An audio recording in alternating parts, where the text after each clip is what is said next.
Herkese selamlar. Ben Abdurrahman Çam. Bu videomuzun konusu bilginin ticarileştirilmesi üzerine olacaktır ve aşağı yukarı 15 dakika kadar bir video ve podcast olmasını temenni ediyorum. Genel olarak bu yayının içeriğine de bakacak olursak şöyle sıralayabilirim.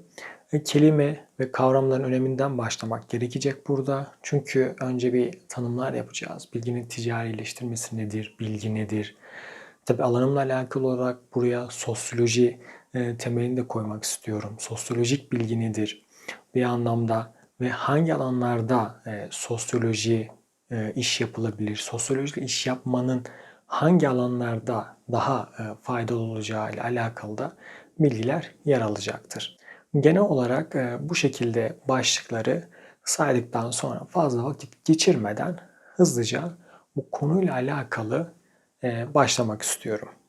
Öncelikle kelime ve kavramların önemiyle alakalı konuşmak istiyorum. Yani kelime nedir, kavram nedir? Çünkü yapacağımız tanımlarda aslında kelime ve kavramların zihnimizde canlandığı yeri bir anlamda netleştirmemiz gerekecek. Yani burada çünkü hani özellikle bilginin ticarileştirilmesi ya da sosyoloji nedir kısmıyla alakalı tanımlamalar da benzer şekilde netleşmiş olması gerekiyor. Çünkü biz bütün aslında hayatımızda yaşarken kurduğumuz iletişim, algılama biçimleri, hatta görme biçimleri dahi çoğunlukla kelime ve kavramlar üzerinden, kelime ve kavram setleri üzerinden zaten anlıyoruz, yorumluyoruz, algılıyoruz diyebilirim. Yani hani kabaca bir örnek vermek gerekirse yani bir ağaçtır, bir kalemdir, bir masadır baktığımız zaman. Hani bunlar çok gündelik hayatta kullandığımız temel kelimeler. Fakat hani özellikle yani bu iletişim kısmında da kullanılır belki iletişim sosyolojisi dahilinde. Fakat hani bir ağaç dediğimiz zaman hiçbirimizin aklında aynı ağaç canlanmaz. Dolayısıyla aynı şekilde kelime ve kavramları kullanırken özellikle buna dikkat etmemiz gerekiyor. Dikkat edeceğimiz şey nedir? Aslında o genel ifadenin yani ağaç genel bir ifadedir. Zaten onu betimleyerek daha iyi bir anlaşma, iletişim sağlar. Önemli olan burada şu. Bizim zihnimizi canlanan o kelime nasıl yer buluyor? Bu işte özellikle terimlerde ya da bilimsel noktalarda çok daha önemli oluyor. Ki gündelik hayatımızda da bu çok önemli. Hani baktığımızda konu biraz farklı yere gidiyor ama sen beni anlamıyorsun maksadındaki cümleler aslında bu nedenle kurulur. Yani baktığımız zaman aynı kelime ve kavramların farklı yansımaları nedeniyle aslında ortaya çıkıyor. Böyle bir giriş yaptıktan sonra şuraya gelmek istiyorum. Peki sosyoloji nedir? Şimdi sosyolojiyi tanımlarken bu aynı şekilde birçok şey için geçer. İletişim nedir? İktisat nedir? İşte gibi aslında. Yani konuştuğumuz, algıladığımız ya da üzerine çalışma yaptığımız şeyle alakalı biz onun neyi muhteva ettiğini bilmediğimiz zaman bizim zihnimizde onun canlanmasına yönelik bir problem oluşuyor zaten. Halil İnalcık bununla ilgili çok güzel bir şey söylüyor. Herkes bir strestir tutturmuş gidiyor. Fakat stres dediğimiz şeyle biz ne anlatmak istiyoruz? Baktığımızda neyi anlatıyoruz? Yani hüzün mü, keder mi, üzüntü mü, yeis mi neyi anlatmak istiyoruz? Yani bir stres kelimesini aslında biz onlarca kelimeyle anlatabiliyoruz kendi dilimizde. Yani stres deyip geçtiğimiz zaman onu çok genelleştiriyoruz. Bir ağaç kelimesinde olduğu gibi genelleştirdiğimiz zaman da önce biz anlamıyoruz zaten, ifade edemiyoruz. Daha sonra bunu iletişim yolunda da karşı taraf zaten anlama gibi bir şey olmuyor. Şimdi soruyorum ağaç. Ağaç yani sizin şu anda aklınıza canlananla benimki arasında çok büyük fark var. Fakat bunu kelimelerle stres kelimesinde olduğu gibi üzüntü mü, keder mi yani daha iyi tanımlayarak, daha spesifik hale getirerek kullandığımız zaman işte o zaman önce kendi zihnimizde zaten bu netleşmiş oluyor. Bu bakımdan hem bilginin ticarileştirilmesi hem bilgi hem de sosyoloji bağlamında öncelikle bu kelimeler neler?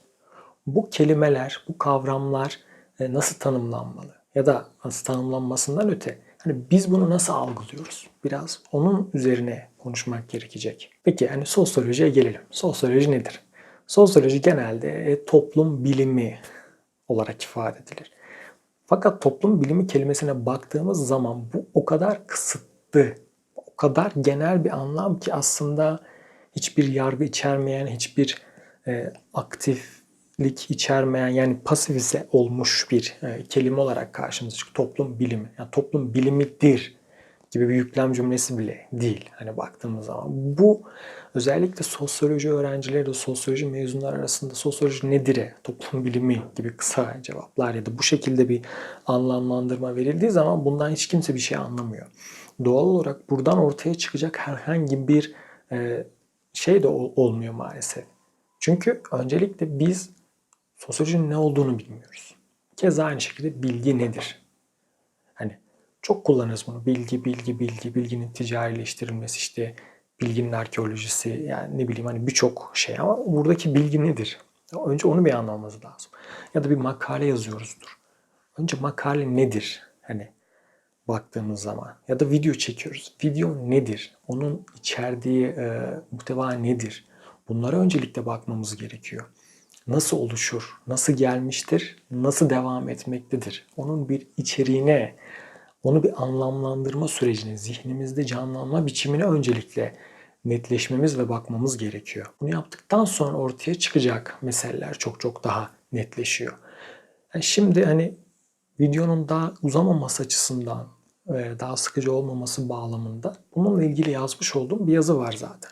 Sosyoloji nedir ve sosyolojiyle iş yapmak başlıklı bir yazı. Linkleri de zaten videonun altında bırakacağım. Aynı zamanda podcast yayınını da bırakacağım. Oradan bu metnin daha uzun yazılmış haline de ulaşabilirsiniz. Bu bakımdan hani sosyoloji nedir baktığımız zaman, toplum bilimi dersek, bunu kısaca kenara koyarsak bir ortaya bir şey çıkmayacak. Keza aynı şekilde bilgi nedir baktığımız zaman, bilgi nedir? Şu an herkes bu konuyu konuşabilir. Bilgiyle alakalı herkes bir şey söyleyebilir. Benim bu konuda bilgim var, şunun var, bunun var diyebilir. Fakat bilgi nedir? Dediğimiz zaman o kişi bir duracak. Zihinde acaba o nasıl canlanıyor? Yani buna benzer şekilde baktığımız zaman bu kelimeler, kavramları burada çok çok önemli. Bizim zihnimize bunun öncelikle canlanıyor olması gerekiyor. Ondan sonra zaten biz bununla ilgili yapacağımız ya da bununla ilgili değil, yapacağımız bütün çalışmalarda bunun önemine zaten değinmiş olacağız. Çünkü bunun önemini anladığımız zaman ve bunu kavradığımız zaman yapacağımız o iş o anlamda kaliteli olacak. Peki sosyolojiyle bilginin ticarileşmesi ve sosyolojinin çalışma alanlarına bakalım. Sosyolojinin çalışma alanlarına girdiğimiz zaman özellikle sosyolojinin genel makro alanlarına baktığımızda aslında ortaya çıkan şeyleri görebiliriz. İktisat sosyolojisi vardır, iletişim sosyolojisi vardır, ekonomi sosyolojisi vardır, hukuk sosyolojisi vardır. Teknolojiyle alakalı bağlamda dijital sosyoloji vardır, kent sosyolojisi, şehir sosyolojisi gibi aslında hani birçok alanda sosyoloji görebiliriz. Çünkü sosyoloji insan ve insan etkileşimiyle ortaya çıkan her ne varsa orada aslında sosyoloji aranıyor zaten. Orada aranıyor demeyeyim de sosyolojinin var olduğunu söyleyebilirim. Yani bugün bir bahçeyi çevirip o bahçeyi ekmeye başladığınız anda bile aslında bir sosyoloji var. Bir bahçenin bile bugün sosyolojisini yapabilirsiniz. Bu da işte sosyoloji tanımıyla alakalı. Siz sosyoloji toplum bilimi derseniz onun çalışma alanıyla alakalı zaten bir şeye düşersiniz. Hani bir muğlaklığa düşersiniz ve bir anlamı olmaz. Yani bahçenin sosyolojisini nasıl yaparsınız baktığınız zaman? Oradaki etkileşim örüntüsünü incelersiniz. Tıpkı sosyoloji yaparken diğer makro ya da mikro alanlarda olduğu gibi. Bu bakımdan sosyolojinin çalışma alanları ve sosyolojik bilgiyi üretebilme kısmı, tabii bu pratikteki kısım, hani bunun metot kısmı da ayrıca çok geniş bir konu zaten. Metot kısmını şu an girmiyorum, hani hangi metotla o bilgiyi çıkardığımız da önemli. Peki sosyoloji bu kadar çalışma alanı var.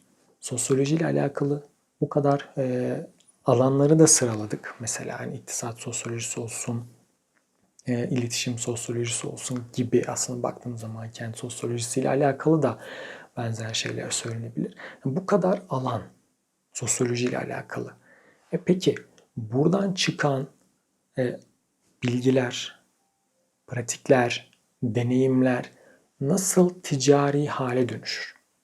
Şimdi buna şu örnek verebiliriz. Hani çok somut bir örnek olması açısından söyleyeyim. Bugün trigonometri kullanılarak olan şeyi söylüyorum. Trigonometrinin açı hesaplamalarıyla birlikte aslında kameraların ya da kamerada kullanılan slider'ların ya da video prodüksiyon diyelim.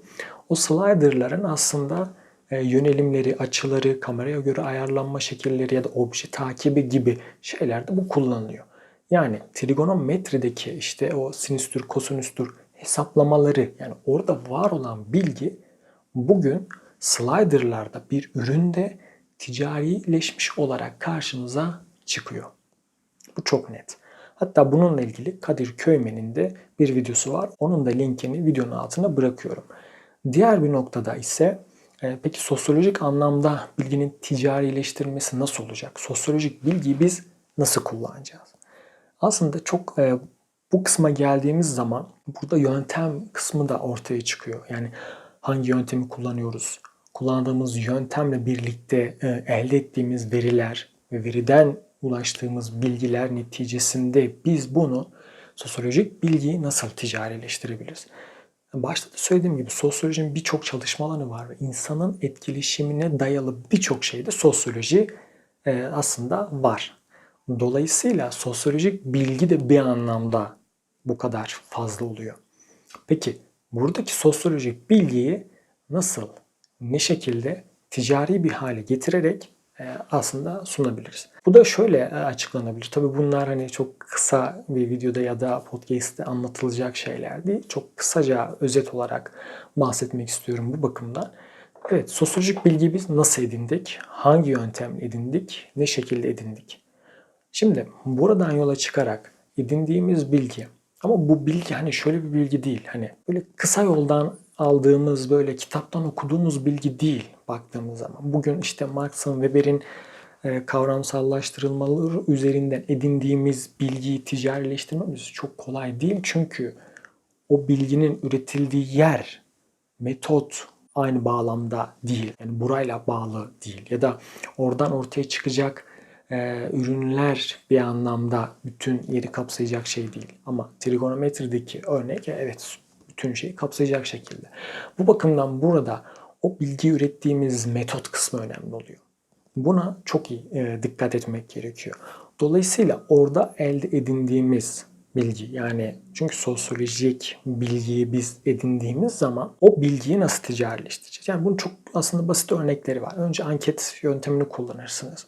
Anket yöntemiyle birlikte siz aslında verileri almış, verileri analiz etmişsiniz ve bir bilgiye ulaşmışsınızdır. Bunu zaten akademimiz yapıyor ya da araştırma şirketleri yapıyor.